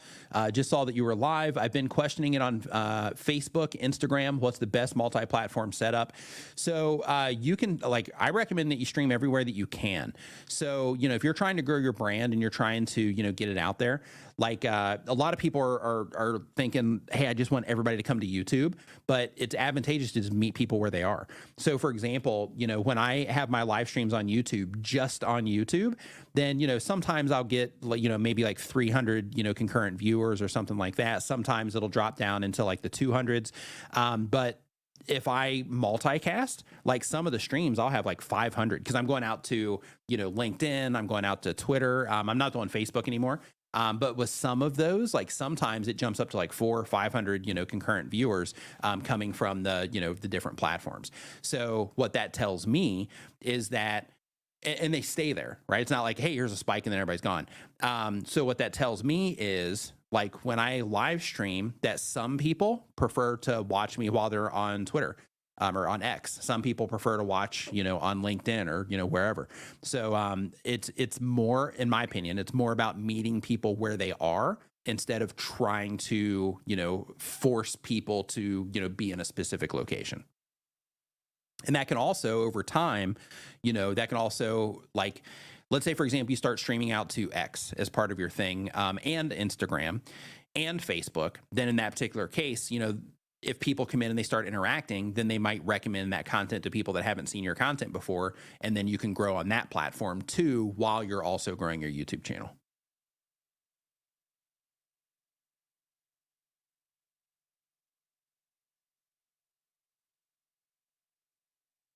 Okay, let's see here. Just looking for any more questions.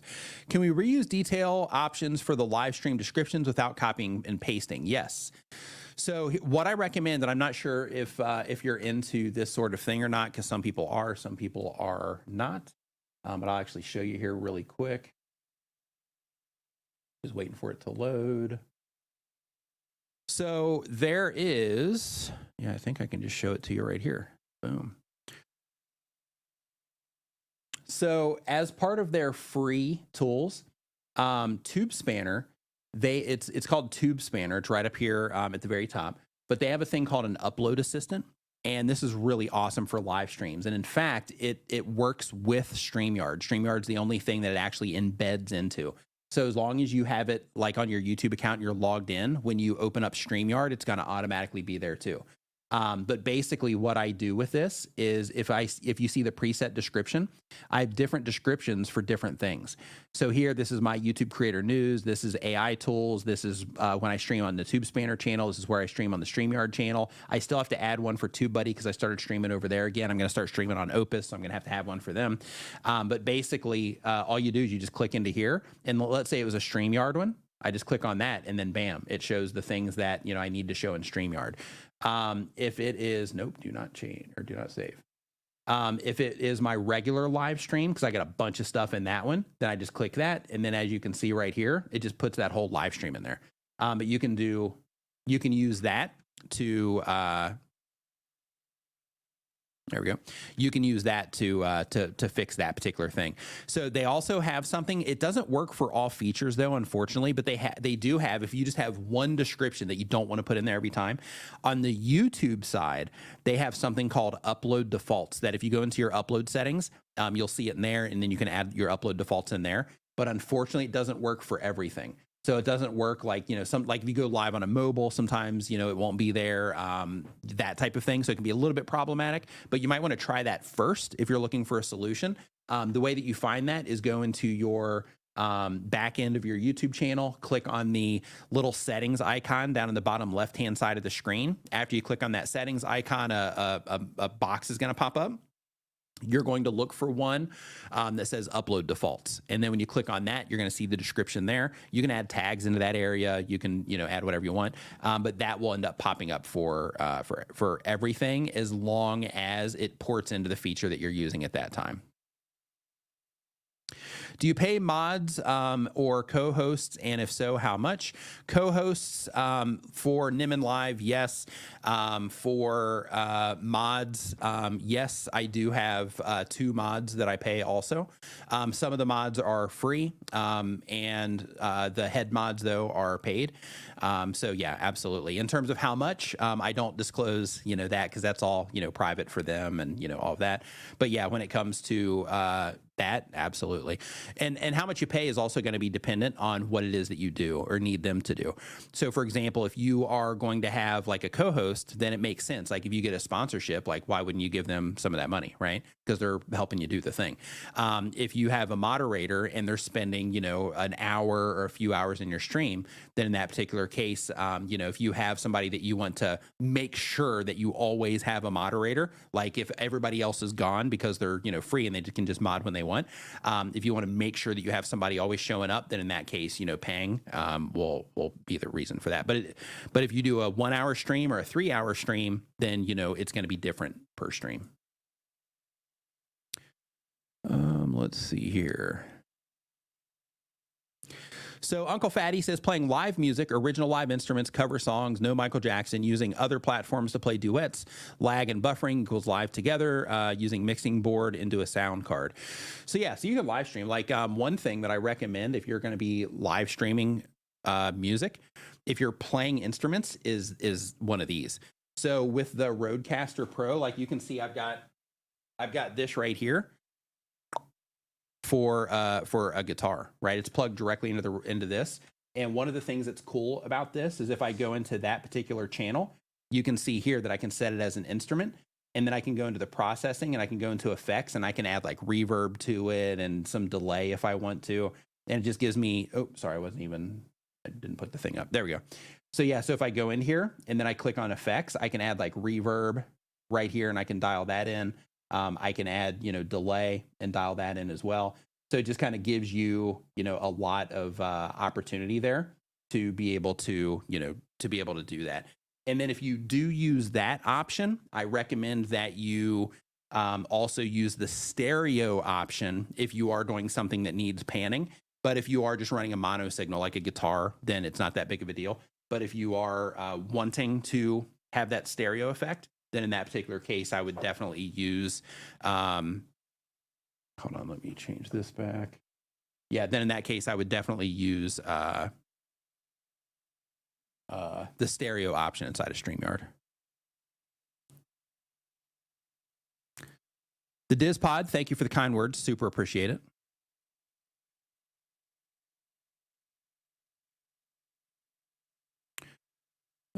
Clarity, question, follow up, please. I don't see the extra. Oh, okay. You mentioned that up top.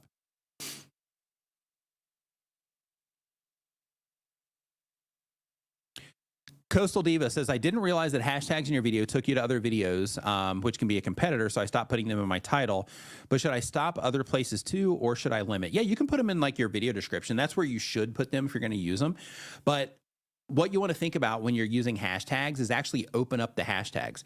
So, you know, like make it an unlisted video, put the hashtags in there, save it, open up that video, go to the description, right click and pop them all open and just take note, right? It'll cause your upload process to be just a smidge slower, but open it up and be like, okay, is this result relevant? So if somebody comes into this hashtag from another video and my video happens to be here, is it relevant to the things that are showing up here, right? Like a majority of the things, because YouTube is going to prioritize the content there that people are responding to for that hashtag.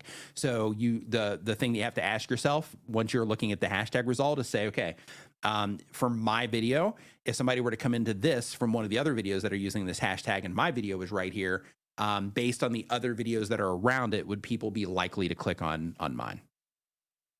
If so, use it. If not, then take it out.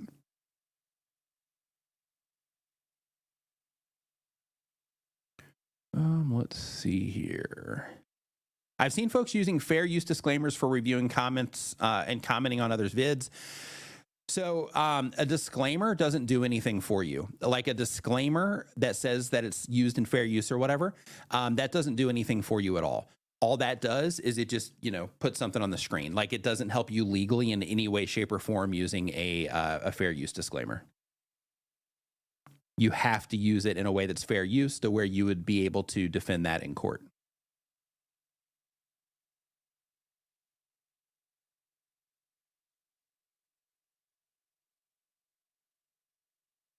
Let's see here. No, they're different tools. Like there is some crossover, but when it comes to Restream, it's just a different tool. Like there's, you know, some stuff that StreamYard has that they don't, some stuff that they have that StreamYard doesn't. But you know, they're all good tools. But when it comes to that, they do some of the same stuff, but you know, they do have different features. Yes, it's me too's tools. Says to stream both horizontally and vertically simultaneously would need two computers. No. So one way that I've done it successfully so far is by using two instances of StreamYard. So I've done it that way. I've also done it using two different computers. So I've done it with having my main computer here and having a laptop sitting over here. I've also done it just porting through StreamYard directly. So basically I have one window of StreamYard and then I open it up in another window. And then, you know, set everything up for the vertical there, and it's still accessing the same camera and microphone. And then I just run both inside of there.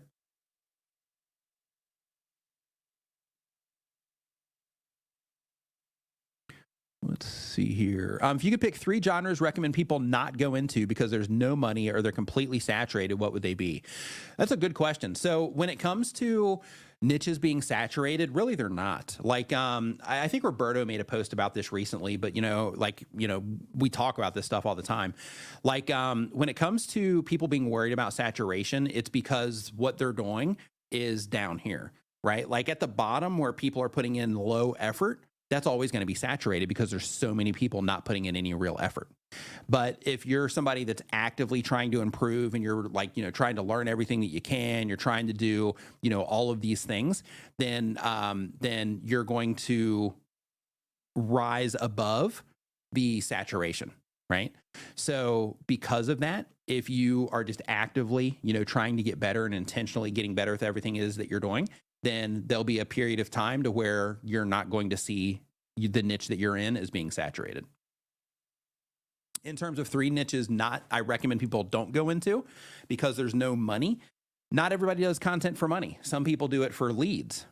Some people do it for fun, right? So some people do it because they just want to share. They just want to connect with other people that enjoy what it is that, you know, that they enjoy.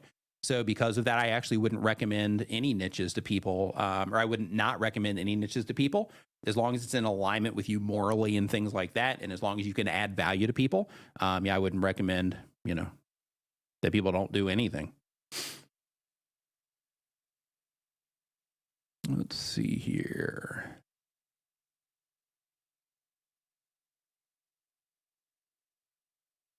Thanks, Unwrap Love. Appreciate it.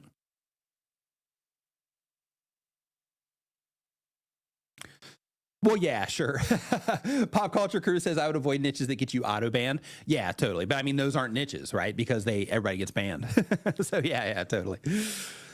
Neil, Urban Van Life, what's going on, my dude? Hope you're doing fantastic. Seawolf says, I got the content thing down for what I do, scuba diving. I just need to figure out how to become more computer savvy. I really like your setup and your knowledge. I'll look into StreamYard.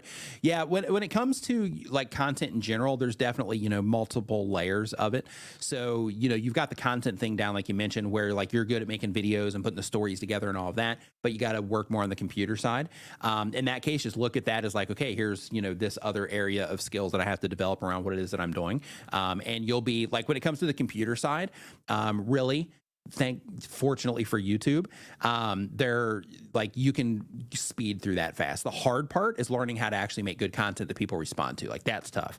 But in terms of like learning how to use software and things like that, what I recommend, and take this as you will, but what I recommend when it comes to like computer related things is instead of trying to know everything that you can possibly know about a piece of software, like let's say, for example, you're going to put in like Camtasia or Premiere or Final Cut or something like that.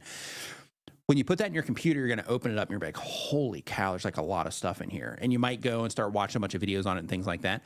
But what I recommend is that you watch videos that are just very beginner, like, hey, how to get started with whatever. And that those videos are more about the interface. My brother just published one of those on CapCut. And with those, it's about getting familiar with the interface and how to just do a really basic video edit. From there, then just Google when you have an issue. So like, for example, the way that I learned Premiere is I'm like, okay, hey, I'm going to just, edit the video. And okay, now I got to this point that I need to move something. So since I already know the language from other editing software, I'm like, okay, how do I keyframe stuff in Premiere? So then I just hopped on Google, how do I keyframe? Bam, I know how to keyframe. That got me through that problem. And then, just rinse and repeat that as I have more problems and as I try to figure out more and more about Premiere. But I do that with everything, right? Is I'm like, okay, what gets me started to where I can, get a basic level of this. And then from there, I just Google the problems around it. Bella Game says, D got a video on CapCut. Yeah, you can actually find it in my community feed on my channel, or just look for D Nimmin. He's actually putting together a full series. Today, he just published it a few hours ago. He's hopping back on the horse, but he just published it a few hours ago. It's live on his channel right now. If you just go look for D Nimmin, then you'll see it there. And if you watch his content, by the way, go over there and watch that in its entirety to show YouTube it's a good video. Because he hasn't uploaded in like a year, so he's pretty much starting from scratch. Tarot Your Way says, I'm about teaching tarot. I could later repurpose to monetize class course, but all learn differently, so I give it away for now. Here's one thing that I've learned is giving away the things that you know is extremely helpful. And giving your knowledge freely, you can make a lot of money on the back end of that. I don't have a course. I've got one that's going to come eventually, but I don't have a course. And I've been on YouTube for almost a decade. Don't have a course. I've given everything away freely. But by doing that, I've been able to nurture a really cool community and grow, a really nice community. I've been able to grow my channel. I've been able to grow my brand. I've been able to get like great sponsorship, agreements and have great sponsor relationships. I've been able to do great on the affiliate side of things by letting people know about tools that will help them along the way, that kind of thing. So don't think that you have to put everything behind a paywall, because you don't. You just have to think about, okay, if I'm going to be publishing this content, I want to monetize so I can continue to do it. So what are the best ways to do that? But even when you give away your best stuff for free, you're still going to have people that will want it in a structured way. Because when it comes to YouTube, the problem is you can learn everything you need to know about YouTube by watching the videos on my channel. But the downside is I've got over 700 videos on my channel. So then you got to go through and you got to be like, okay, well, here's a 3-hour live stream. Let me watch this. Here's another 3-hour live stream, and it's going to take you forever.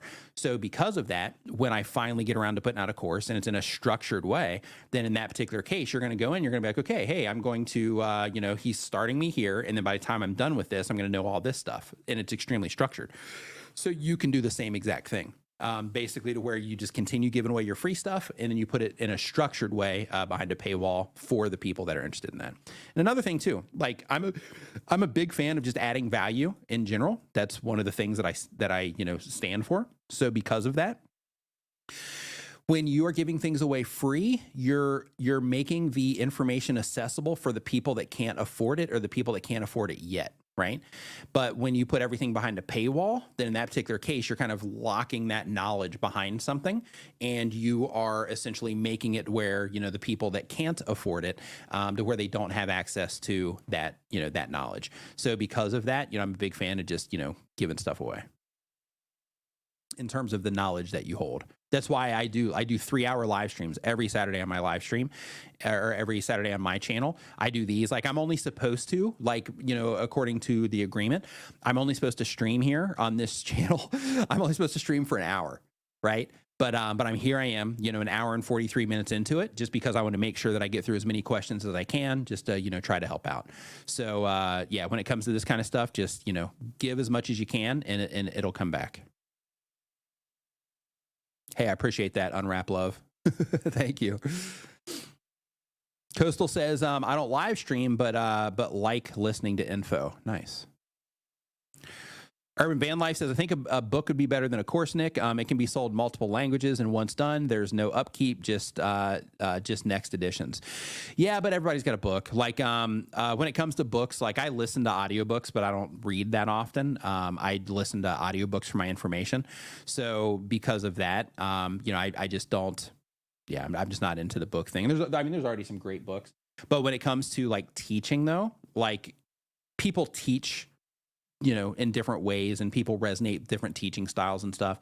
So because of that, that's the main thing behind the course.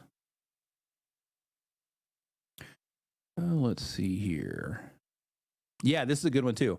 Sharing freely breeds trust, and people are more likely to pay for your services. Yeah, like when I finally get around to like doing a course, for example, like when that finally comes out, there'll be a lot of people that will get that course just because they've gotten value from the content that I've put out. I've had people tell me that. Like when I go to Bid Summit, for example, they're like, just make a course, I'm buying it. Like whatever it is, like just make it, like I'm getting it. Like so that type of thing. Like one, it helps you demonstrate that you know what you're talking about. Two, it also like Mona B says, it helps build trust. Let's see. Okay, I think I got through all the questions. So on that note then, everybody have a great rest of your week. Make sure that you hit the like button on the way out of here. If you're not familiar with Streamyard, it is the live streaming platform that I use to stream this right now. And I use this, it's the streaming platform that I use in order to get my streams out there to multiple platforms, and all kinds of great features in terms of being able to easily bring guests on if you want. You can add graphics to the screen, videos, sound effects, music, like everything that you need for your live stream. Streamyard can do it. And in addition to that, they also hold your stream open in the cloud. So if you have a tech problem, if my internet goes down or my power flickers and I lose the connection, whatever, then I can just come back in on my phone, and then I can keep talking to everybody there while everything is powering back up. So it's really awesome. So if you haven't tried it yet, make sure that you check out Streamyard. There's a link down in the description, or you can just go to streamyard.com. Thank you so much for hanging out during the stream today. And I hope that you learned something or got some type of value out of this. If you're not familiar with me, my name is Nick. I help content creators thrive on YouTube. There's a link to my channel down in the description as well. So make sure that you check that out if you're a content creator and you haven't seen my stuff yet. And have a great rest of your week, and I will see you next time. Take care.